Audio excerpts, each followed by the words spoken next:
ஏனெனில் நற்கிரைகளை செய்வதற்கு நாம் கிறிஸ்து இயேசுவுக்குள் சிருஷ்டிக்கப்பட்டு தேவனுடைய செய்கையாயிருக்கிறோம். அவைகளில் நாம் நடக்கும்படி அவர் முன்னதாக அவைகளை ஆயத்தம் பண்ணியிருக்கிறார்.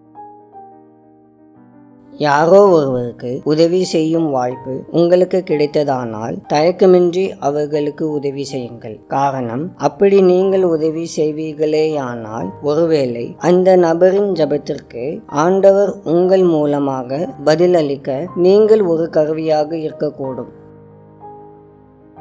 அன்பின் ஆண்டவரே, சர்வலோக ராஜாவே, உம்மை துதிக்கின்றோம். உம்முடைய பிள்ளையாக என்னை நீர் ஏற்றுக்கொண்டதற்காக உமக்கு ஸ்தோத்திரம். நீர் இந்த பூமியில் இருக்கும்போது நன்மை செய்கிறவராகவே சுற்றி திரிந்தீர் என்று பரிசுத்த வேதாகமும் சொல்லுகிறது. உம்முடைய பிள்ளைகளான நாங்களும் மற்றவர்களுக்கு உதவி செய்கிறவர்களாக இருக்க வேண்டும் என்று பரிசுத்த வேதாகமும் கற்றுத்தருவதின்படியே நாங்களும் நடந்து கொள்ள கிருபை தாரும். இயேசுவின் மூலம் ஜெபிக்கிறோம் பிதாவே, ஆமேன்.